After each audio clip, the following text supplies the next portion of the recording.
LDF നേരിടാൻ പോകുന്ന ഏറ്റവും വലിയൊരു വെല്ലുവിളി നിലമ്പൂർ ഉപതെരഞ്ഞെടുപ്പായിരിക്കും.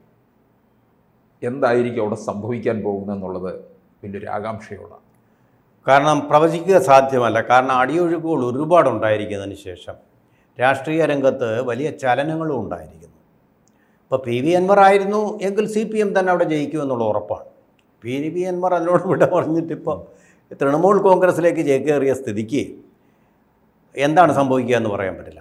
CPMൻ്റെ ചിറകുകളിലാണ് അദ്ദേഹം അവിടെ ജയിച്ചത്, അല്ല സ്വന്തമായിട്ടൊന്നും അല്ല എന്നുള്ളത് വ്യക്തമാണ്. പിന്നെ കുറച്ചൊക്കെ സ്വാധീനം ഉണ്ടാവുമല്ലോ ആ ഒരു മണ്ഡലത്തിൽ ജനപ്രതിനിധിയായിരുന്നതുകൊണ്ട്, CPMൻ്റെ കെയർ ഓഫിൽ MLA ആയിരുന്നതുകൊണ്ട് അദ്ദേഹത്തിന് കുറച്ചൊക്കെ സ്വാധീനം കാണും. ഉള്ളത് പറഞ്ഞാൽ ഇല്ലെന്ന് നമുക്ക് നിഷേധിക്കാൻ പറ്റുകയില്ല. നമ്മൾ പക്ഷേ ഓർക്കേണ്ട അതിൻ്റെ ചരിത്രത്തിലേക്ക് പോകുമ്പോൾ വളരെ യശസ്വിയായ തികച്ചും മതേതരവാദിയായ ആര്യാടൻ മുഹമ്മദ് എന്ന് പറയുന്ന ആ വ്യാഘ്രത്തിൻ്റെ അല്ലെങ്കിൽ ആ സിംഹത്തിൻ്റെ തട്ടകമായിരുന്നു നിലമ്പൂരിലെ ഈ കാട്. നിലമ്പൂർ എന്ന് കേൾക്കുമ്പം അതെ ഓർക്കുന്നു, വൻ തോക്കുകളുടെയും അതുപോലെ വൻ തേക്കുകളുടെയും സ്ഥലമാണ് നിലമ്പൂർ. തേക്കെന്ന് പറഞ്ഞാൽ ലോകപ്രസിദ്ധമാണ്. വൻ തോക്കുകൾ. ഈ ആര്യാടൻ മുഹമ്മദ് ഒറ്റയാൾ മതി സത്യം പറഞ്ഞാൽ ഇന്ത്യയുടെ പ്രധാനമന്ത്രിയാവാൻ പോലും യോഗ്യനായ, തികച്ചും മതേതരനായ, മുസ്ലിം ലീഗിനെതിരെ യാതൊരു വിട്ടുവീഴ്ചയും ചെയ്യാതെ വിമർശനം നടന്ന എല്ലാവർക്കും കൂടെ പിടിച്ച് അദ്ദേഹത്തിൻ്റെ നാവ് പിടിച്ച് കെട്ടേണ്ടി വന്നു. നല്ല തൻ്റേടിയായ കോൺഗ്രസ്സുകാരൻ. ഈ ധൈര്യം കോൺഗ്രസ്സുകാർക്ക് ഇല്ലാത്തത് കൊണ്ടാണ് ഒരു പക്ഷേ കോൺഗ്രസ്സിന് ഇപ്പോഴത്തെ ഈ ജീർണതയും അപജയവും സംഭവിച്ചിരിക്കുന്നത്. അദ്ദേഹത്തിൻ്റെ പാർട്ടിയോട് മാത്രമാണ്, മതത്തിനോടൊന്നുമല്ല, നാട്ടുകാരോടും. 100% സത്യസന്ധനായ ആ മനുഷ്യൻ. പക്ഷേ കുഞ്ഞാലി എന്ന് പറയുന്ന ഒരാളവിടെ ദൗർഭാഗ്യവശാൽ മരണപ്പെട്ടു പോയി, CPMൻ്റെ ആളാവുകയും ചെയ്തു.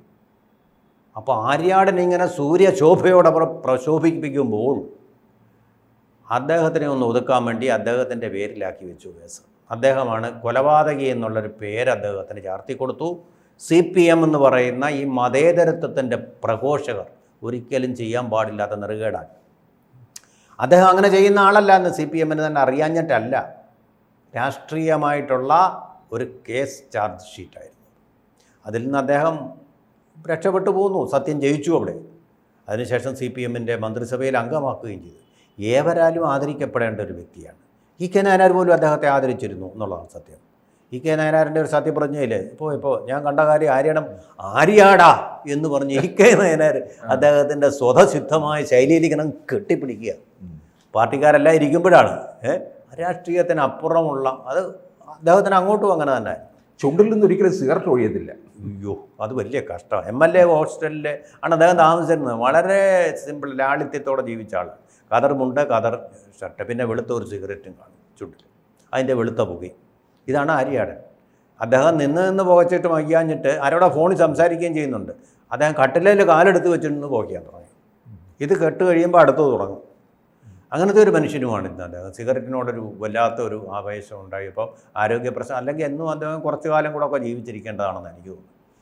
അപ്പോൾ ഒരറ്റത്ത് പിന്നെ സിഗരറ്റ് എരിയും, മറുവശത്ത് ജീവനും കൂടാണ് എരിഞ്ഞുകൊണ്ടിരുന്നത്. സത്യമാണത്, അങ്ങനെയാണ് അദ്ദേഹം. അല്ലെങ്കിൽ ഇപ്പോഴും നമുക്കുണ്ടാവേണ്ട വളരെ പ്രസക്തനായ രാഷ്ട്രീയ നേതാവ്, സത്യസന്ധനുമായിരുന്നു. അപ്പോൾ എല്ലാം ആദരിക്കപ്പെടുന്ന ഒരു രാഷ്ട്രീയക്കാരാണ് അദ്ദേഹത്തെ പോലൊരാൾ നേതൃത്വത്തിൽ ഉണ്ടായിരുന്നെങ്കിൽ കോൺഗ്രസിൻ്റെ ഭാവി പ്രത്യേകിച്ചും മലബാറിൽ വളരെ വളരെ പുഷ്കലമായിരുന്നേനെ, വളരെ ശുഭദമായിരുന്നേനെ എന്നുള്ള കാര്യത്തിൽ സംശയമൊന്നുമില്ല. അപ്പോൾ അദ്ദേഹം ഇല്ലാത്തൊരു തട്ടകത്തിലാണിപ്പോൾ മത്സരം നടക്കാൻ പോകുന്നത്. ഇപ്പോൾ പിന്നെ അന്ന് അൻവർ പറഞ്ഞിരുന്നത്, നിങ്ങൾ അദ്ദേഹത്തിൻ്റെ മകനെ സ്ഥാനാർത്ഥിയാക്കരുത്. മകൻ്റെ പേരെന്തായിരുന്നു? ആര്യാടൻ ഷൗക്കത്ത്. ആര്യാടൻ, അതെ, ആര്യാടൻ ചേർത്തിട്ടുണ്ട്. ആര്യാടൻ ഷൗക്കത്ത് ഒരു ബുദ്ധിജീവിയാണ്. സിനിമയിലൊക്കെ വന്നാണ്. അദ്ദേഹം ഒരു പാവർ, ഒരു മതേതരനാണെന്നുള്ള കാര്യത്തിൽ ഒരു സംശയമില്ല. പക്ഷേ ഈ ആര്യാടൻ പ്രഭാകരൻ്റെ ഒരു പ്രഭാവം അദ്ദേഹത്തിനില്ല നമ്മുടെ രാഷ്ട്രീയത്തിൻ്റെ. പിന്നെ ആര്യാടൻ മുഹമ്മദിൻ്റെ എന്താണെന്ന് വെച്ച് കഴിഞ്ഞാൽ, നമ്മളെ ഈ രാഷ്ട്രീയത്തിൽ നോക്കുമ്പോൾ ഏത് മകൻ അച്ഛനെ പിന്തുടർന്ന് വന്നാലും ആ പ്രഭാവം ആർജിക്കാൻ കഴിയാറേയില്ല. എല്ലാവരുടെയും കാര്യത്തിൽ കോൺഗ്രസ് രാഷ്ട്രീയത്തിൽ തന്നെ എത്രയോ ഉദാഹരണങ്ങൾ. പക്ഷേ ഗണേഷ് കുമാറിന് വേറൊരു തരത്തിൽ വന്നിട്ടുണ്ടെന്ന് തോന്നുന്നു അല്ലേ? എന്തെല്ലാം ദുഷ്പേരുകൾ സമ്പാദിച്ചു. അല്ല, ആ പാർട്ടിയുടെ വലിപ്പം ഒന്ന് നോക്കൂ. ആ പാർട്ടിയുടെ വലിപ്പം എത്ര ഉണ്ട് MLA അവർക്ക്?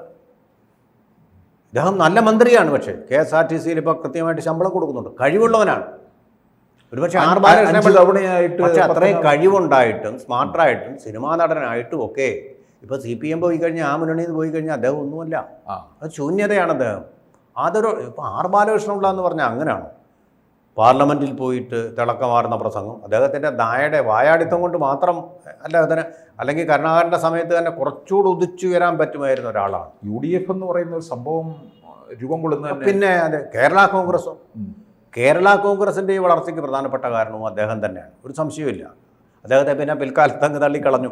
NSS ഇതും തമ്മിലൊരു ബാന്ധവം കേരള കോൺഗ്രസിൻ്റെ പ്രത്യേകിച്ചും മധ്യ കേരളത്തിലെ വളർച്ചയ്ക്ക് വളരെ സഹായകമായിട്ടുണ്ട്, ഒരു സംശയമില്ലാത്ത കാര്യമാണ്. ഇവിടെ ഈ നിലമ്പൂരിലെ എനിക്ക് തോന്നുന്നു CPM-ന് ഒരു വലിയ വെല്ലുവിളി ആണ്. കാരണം പ്രസ്റ്റീജ് ഇഷ്യൂയും കൂടാണ്. ജയിച്ചേ പറ്റുള്ളൂ, അല്ലെങ്കിൽ അൻവറിന്റെ മുമ്പിൽ പരാജയപ്പെട്ടു പോകുന്ന ഒരവസ്ഥ. പിന്നെ ഭരണത്തിന്റെ ഒരു വിലയിരുത്തലും കൂടിയായി മാറാൻ സാധ്യതയുണ്ട്. അതിനുള്ള സർവ മെഷീനറി അവർ ഇറക്കും. പക്ഷേ അത് ഉറപ്പിച്ച് പറയാൻ പറ്റില്ല. അതുകൊണ്ടാണ് ഈ അവിടുത്തെ തെരഞ്ഞെടുപ്പ് വളരെ ഉദ്വേഗജനകമായി തീരുന്നത്, വളരെ ഉദ്വേഗഭരിതമായിരിക്കും അത്. മിക്കവാറും പിന്നെ കോൺഗ്രസ് VD ജോയിയെ തന്നെ ആയിരിക്കും ഇറക്കുന്നത്. കാരണം അൻവറിൻ്റെ പിന്തുണ പൂർണ്ണമായിട്ട് ഉറപ്പ് വരുത്തണമെങ്കിൽ അതേ ഉണ്ടെങ്കിലേ പറ്റൂ. അൻവറിൻ്റെ ഒരു പിന്തുണ, കാരണം നേരിയ വോട്ടിൻ്റെയാണൊരു വ്യത്യാസം വരാൻ സാധ്യത. അവിടെ ആണെങ്കിൽ കടുത്ത മത്സരമായിരിക്കും. അപ്പോൾ 2000-3000 വോട്ടിൻ്റെ. അപ്പോൾ അതിലൊരു 2000-3000 വോട്ടൊക്കെ PV അൻവർ വിചാരിച്ച ആ മണ്ഡലത്തിൽ ഉണ്ടാക്കി കൊടുക്കാം. ലീഗ് പിന്നെ ശക്തമായിട്ട് എനിക്ക് തോന്നുന്നു ഇറങ്ങുമെന്ന് തോന്നുന്നു. ലീഗ് ഫാക്ടർ അവിടെ ഇറങ്ങിക്കഴിഞ്ഞാലും ശരി, അൻവറിൻ്റെ ഒരു സ്വാധീന വലയം ഉള്ളതുകൊണ്ട് ലീഗിന് അവിടെ വലുതായിട്ട് ഒന്നും ചെയ്യാൻ പറ്റില്ല എന്നുള്ളതാണ്. അതുകൊണ്ടാണല്ലോ PV അൻവർ ജയിച്ചത്. അവിടുന്ന് ലീഗിൻ്റെ പ്രഭാവം ഉള്ള സമയത്താണല്ലോ ജയിച്ചത്. അദ്ദേഹത്തിന് ജയിക്കാൻ കഴിഞ്ഞില്ലേ? കൊടുവള്ളിയിൽ KT ജലീൽ ജയിച്ചതുപോലെ. അപ്പോൾ ലീഗ് അൻവറിൻ്റേത് മാത്രമായിട്ടുള്ള ഒരു പ്രഭാവം അവിടെ ഉണ്ട്. പ്രത്യേകിച്ചും പിന്നെ നിലമ്പൂർ എന്നുള്ള മണ്ഡലമാണ് അൻവറിന് അട്ടിമറിക്കാൻ പറ്റുന്ന ഏക മണ്ഡലം. അല്ലാതെ പിന്നെ കുറച്ച് പഞ്ചായത്തുകൾ മാത്രമേ ഉള്ളൂ, വേറൊന്നുമില്ല. അട്ടിമറിക്കാൻ സാധിക്കും. അട്ടിമറി എന്ന് പറഞ്ഞാൽ വലിയ പ്രഭാവം അല്ല. ഒരു 10,000-5000 വോട്ട് ഒരാൾക്കുണ്ടെങ്കിൽ അയാൾക്ക് അട്ടിമറിക്കാൻ പറ്റും. പക്ഷെ CPM ജയിച്ചു കഴിഞ്ഞാൽ അൻവറിന് വലിയ തിരിച്ചടിയാണ്. CPM അതിൻ്റെ പരമാവധി കരുത്ത് നോക്കും, എങ്കിലും ഒരു പരിധിക്കപ്പുറം അങ്ങോട്ട് ഏശാൻ പറ്റത്തില്ല. അതാണ് പ്രശ്നം. കംപ്ലീറ്റ് മെഷീനറി അവിടെ വരും എന്നുള്ള ഉറപ്പാണ്. പിന്നെ കേരള കോൺഗ്രസിൻ്റെ പ്രഭാവം ഉപയോഗിക്കും. അങ്ങനെ പിന്നെ അവരുടെ തൃക്കാക്കര ഇറങ്ങിയതുപോലെ മന്ത്രിസഭ മുഴുവൻ അങ്ങോട്ടേക്ക് അവിടെ വയനാട്ടിൽ കേന്ദ്രീകരിച്ചതുപോലെ മന്ത്രിസഭായോഗം അവിടെ കൂടും എന്നുള്ള സംഭവങ്ങളൊക്കെ ഉണ്ടാവും. പക്ഷേ അതും ആ മലബാറിൻ്റെ മനസ്സിനെ അങ്ങനെ കീഴടക്കാൻ പറ്റുമോ എന്നുള്ളത് എനിക്ക് സംശയമാണ്. ഒരാളിൽ ഉറച്ചു പോയാൽ പിന്നെ അത് മാറ്റുന്ന ഒരു പ്രശ്നമില്ല അവർക്ക്. അതാണ് എൻ്റെ ഒരു പ്രശ്നം വരുന്നത്. അത് വളരെ പ്രയാസമാണ്. ആ പ്രയാസമുള്ള കാര്യം സാധിച്ചത് PV അൻവർ ഉള്ളതുകൊണ്ടാണ് നേരത്തെ കഴിച്ചത്. അല്ല, വേറൊരു കാര്യമുണ്ട്. ഇവരുടെ സ്ഥാനാർത്ഥി VD ജോയിയാണെന്ന് ഉറപ്പുണ്ടെങ്കിൽ മറുവശത്ത് ഇത് ബാലൻസ് ചെയ്യാൻ ഈ മതം വെച്ചാണല്ലോ CPM അവരുടെ പിന്നെ പ്രത്യയശാസ്ത്രം നടപ്പാക്കുന്നത്. നല്ല സ്ട്രോങ് ആയിട്ടുള്ള ഒരു SDPI ചായ്വോ അങ്ങനെയൊക്കെയുള്ള ഒരു ബന്ധങ്ങളുള്ള ഒരു മുസ്ലിമിനെ അവിടെ നിർത്തും. അതായിരിക്കും തന്ത്രം ആലോചിക്കുന്നത്. SDPIക്കും അല്പം രാഷ്ട്രീയത്തിലൊന്നും നിഷിദ്ധമല്ല. അല്ല, SDPIക്ക് അല്പം സ്പേസ് ഉണ്ട് അവിടെ. അതാണ് ഞാൻ പറഞ്ഞത്. SDPI ബന്ധമുള്ള ഒരാളിനെ, അങ്ങനെയുള്ള സ്ഥാനാർത്ഥികളെയൊക്കെ അവർ നിർത്തി പരീക്ഷിച്ചിട്ടുണ്ട്. കുറച്ച് നേട്ടം ഉണ്ടാക്കാനും കഴിഞ്ഞിട്ടുണ്ട്. അങ്ങനെ ഒരു സ്ഥാനാർത്ഥി അവിടെ കൊണ്ട് നിർത്തിക്കഴിഞ്ഞാൽ അതായിരിക്കും അവരുടെ ആലോചന. എന്തു മഹാപാപം ചെയ്യാനും അവർ മടിക്കില്ല. മത സൗഹാർദ്ദത്തെ കശാപ്പ് ചെയ്യാൻ വരെ അവർ മടിക്കില്ല. ആ അറ്റം വരെ പോകും. അൻവറിനെ തോൽപ്പിക്കാൻ. ഇവിടെ തോൽക്കാൻ പോകുന്നത് അൻവറാണ് CPM ജയിച്ചാൽ. അതുകൊണ്ട് അൻവറിനെ ഈ നമ്മൾ TP ചന്ദ്രശേഖരനെയൊക്കെ കൊന്ന പാർട്ടിയല്ലേ, കുലം കുത്തിയെന്ന് പറഞ്ഞു കൊന്നു എന്ന് പറയുന്നത് പോലെ അൻവറിനെ രാഷ്ട്രീയമായിട്ട് കൊല്ലാൻ വേണ്ടിയുള്ള ശ്രമങ്ങൾ ഉണ്ടാവും. വെറുതെ വിടില്ല അവർ. ആ പാർട്ടി അങ്ങനെയാണ്. പാർട്ടിയുടെ സംഘടനാ ബലം അങ്ങനെയാണ്.